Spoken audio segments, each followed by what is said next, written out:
नमस्कार, मैं doctor Vedula Ramalakshmi mind body and soul की इस अद्भुत जर्नी में आपका स्वागत करती हूँ। ईर्ष्या, क्या ईर्ष्या असंतोष है? मनुष्य जितना भी कमा ले, जितनी तरक्की कर ले, जितने बड़े बड़े ओहदे पाले, जितना विकास कर ले, जितना ही आगे बढ़ ले, जितना कुछ अचीव कर ले, लेकिन वह असंतुष्ट रहता ही है। दरअसल संतुष्टि मनुष्य का स्वभाव ही नहीं है, असंतुष्टि मनुष्य का स्वभाव है। और असंतुष्ट होना एक तरह से विकास के मार्ग पर मनुष्य को लगाए रखता है।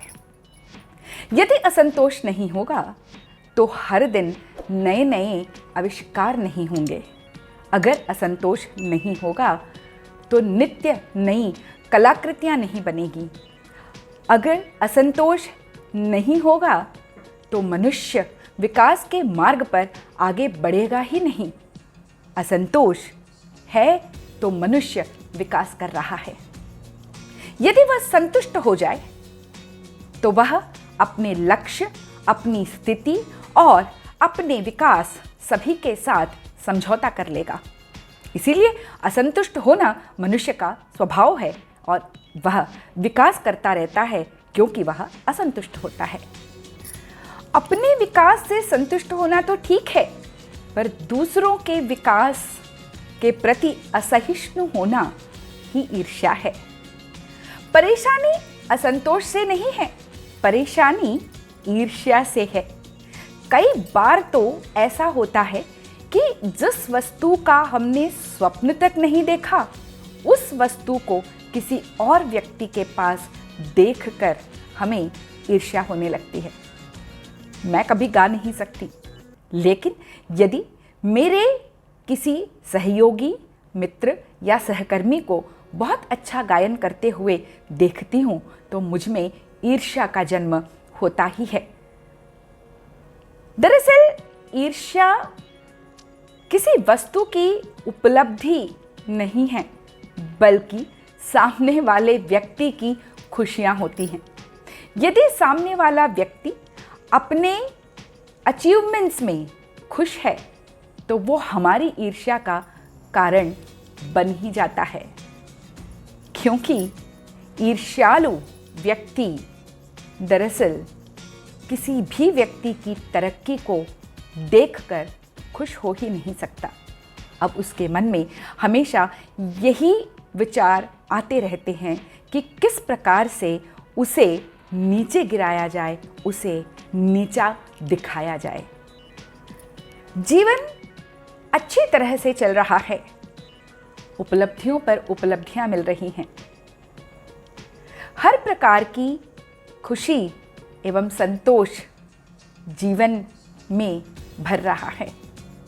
प्रेम है, सहयोग है, साहचर्य है, विकास है, परिवार का, रिश्तों का सुख है, सब कुछ है। लेकिन अचानक यदि किसी ऐसे व्यक्ति को देख लेते हैं जिसके पास ये सभी कुछ अधिक मात्रा में हैं या कुछ अलग हैं, तो बस वो हमारी ईर्ष्या की वजह बन जाती हैं। दरअसल ईर्ष्या की एक बहुत बड़ी वजह है हमें महत्व का ना मिलना। जब दो व्यक्ति हैं जो समान हैं, मित्र हैं, दोनों एक ही काम कर रहे हैं, आगे बढ़ रहे हैं, लगातार तरक्की कर रहे हैं, लेकिन अचानक किन्हीं गुणों, खूबियों और उपलब्धियों की वजह से किसी एक को महत्ता प्राप्त होती है, सम्मान मिलता है, समाज में लोग उनका आदर करते हैं, तो ऐसे में दूसरा व्यक्ति अपने आप को नेग्लेक्टेड या अवहेलित महसूस करता है। और जहां उसे लगा कि वो अवहेलित है तो उस व्यक्ति से ईर्ष्या करने लगता है और उसे लगता है कि वो व्यक्ति उसकी जगह ले रहा है, उसकी ख्याति और उसका सारा ध्यान जो है बटोर रहा है। जैसे ही उसके मन में ईर्ष्या जन्म लेती है तो बस उसके जीवन से तो जैसे सुख एवं आनंद तिरोहित हो जाते हैं, उससे मुख मोड़ लेते हैं। एंजॉयमेंट की जगह अब स्ट्रेस ले लेता है, और जैसे ही जीवन में स्ट्रेस आ जाता है, तब धीरे धीरे जीवन के सारे चटकीले सुंदर रंग मटमैले और धुंधले होने लगते हैं। रिश्तों की पकड़ ढीली होने लगती है, और पॉजिटिव इमोशंस की जगह पूरी तरह से नेगेटिव इमोशंस ले लेते हैं, और सुख से दूर व्यक्ति अपने जीवन में सिर्फ और सिर्फ कुंठा को प्राप्त करता है, कुंठित रहता है। इतना ही नहीं, वह उस व्यक्ति को पीछे छोड़ने के लिए जिससे वह ईर्ष्या करता है, अपने मूल्यों तक से समझौता कर लेता है। वो इस तरह से कि उसे नीचा दिखाने के लिए वह अपने वैल्यूज़ को ताक पर रख देता है।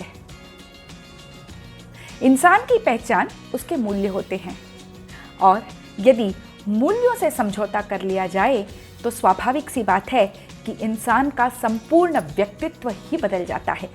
और ईर्ष्या वह शक्तिशाली मनोवेग है जो व्यक्ति के व्यक्तित्व को बुरी तरह से परिवर्तित ही नहीं करता, बल्कि उस पर कुठाराघात कर उसे निम्न स्तर पर लेकर चला जाता है।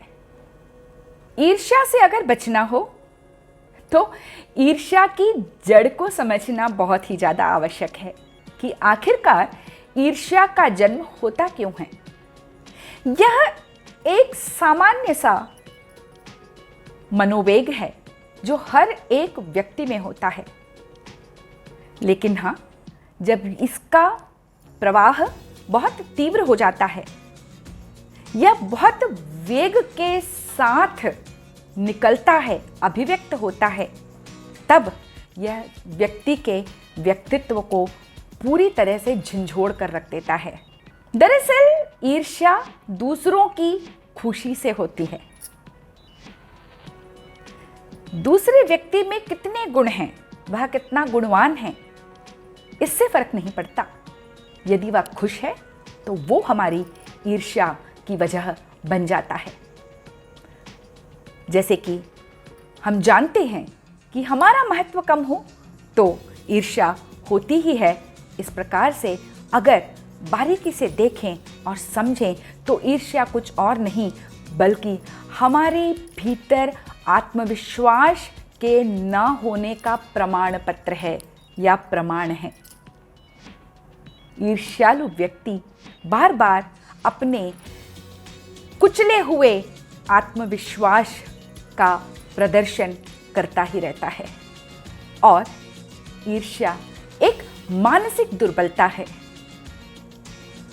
जो व्यक्ति के व्यक्तित्व को कभी संपूर्ण रूप से अंतर्मुखी तो कभी बहुत अधिक लाउड, बहुत अधिक बड़ा बना देता है, और वो बड़प्पन नहीं बल्कि विकराल रूप धारण कर लेता है।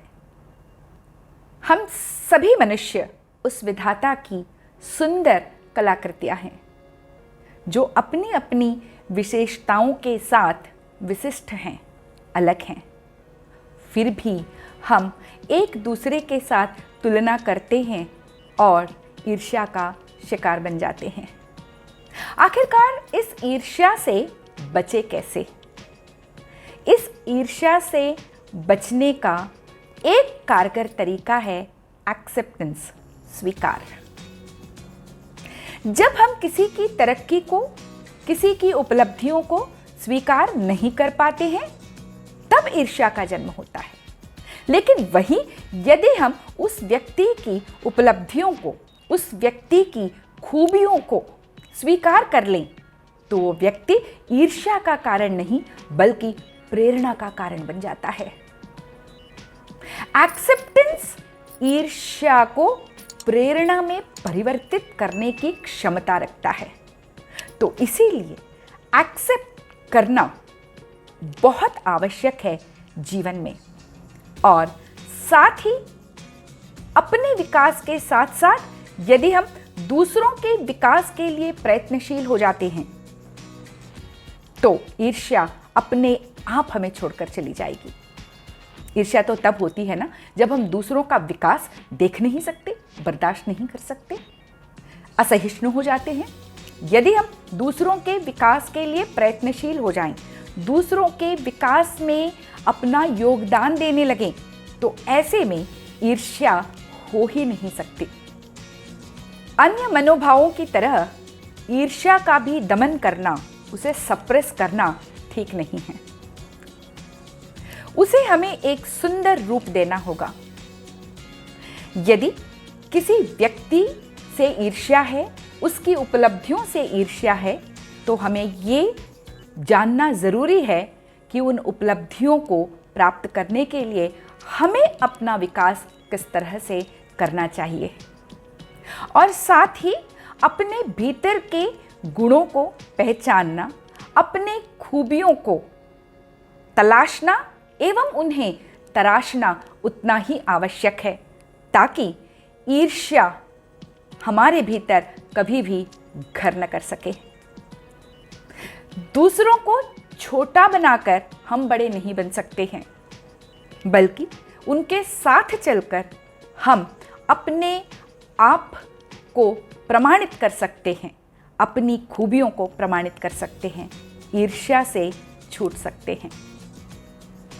ईर्ष्या भले ही नकारात्मक हो, लेकिन उसे एक सकारात्मक मनोवृत्ति बनाकर हम विकास के पथ पर आगे बढ़ सकते हैं, जीवन को सुंदर बना सकते हैं। इस तरह के और वीडियोस के लिए देखते रहिएगा माय बॉडी एंड सोल। नमस्कार।